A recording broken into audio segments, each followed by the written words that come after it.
Assalamualaikum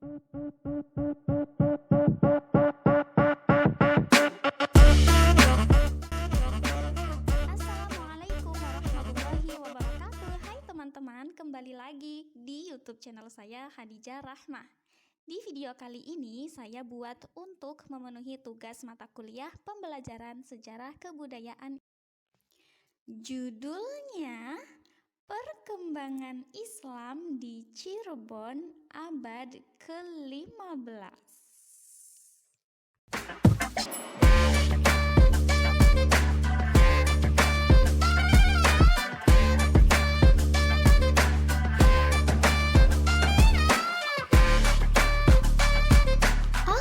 Langsung aja ke pembahasannya ya.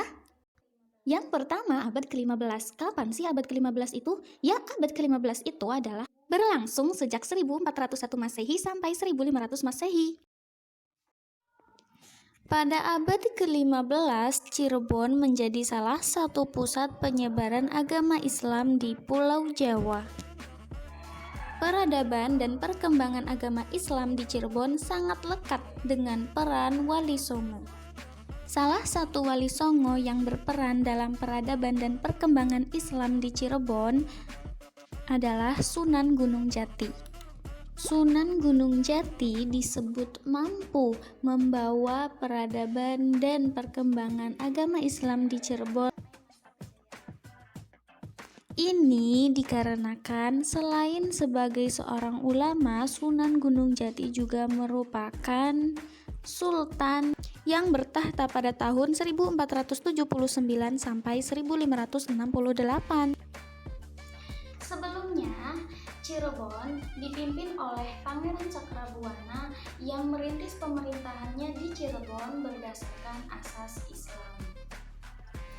Pangeran Cakrabuana atau Walang Sungsang merupakan uak dari Sunan Gunung Jati. Orang tua Sunan Gunung Jati adalah Raja Abdullah atau biasa dipanggil juga dengan Syarif Abdullah, dan ibunya yang bernama Nyi Rara Santang.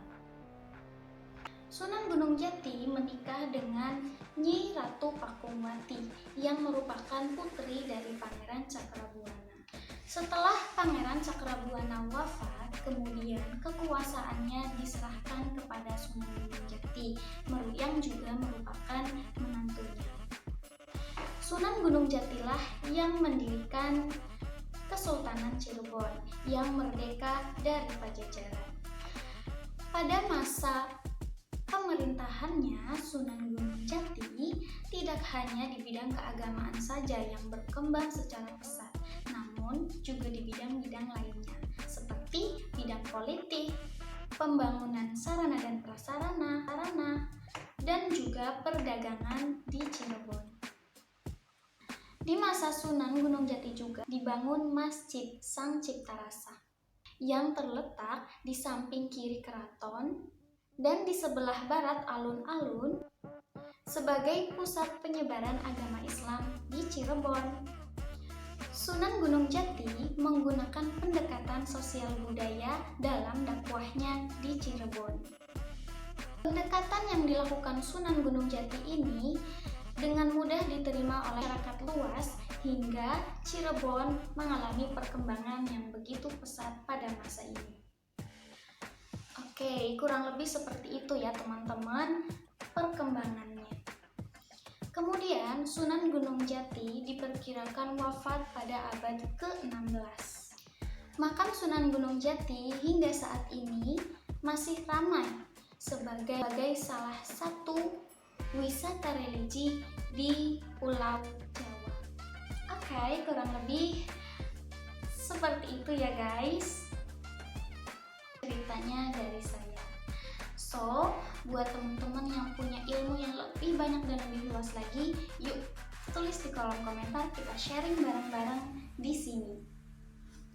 Finally, dari Sunan Gunung Jati kita belajar bahwa beliau melakukan pendekatan dakwah agama Islam di Cirebon dengan kelembutan, bersih, persuasif, dan juga sangat berhati-hati agar tidak menyinggung salah satu perseorangan ataupun golongan yang ada di tengah masyarakat.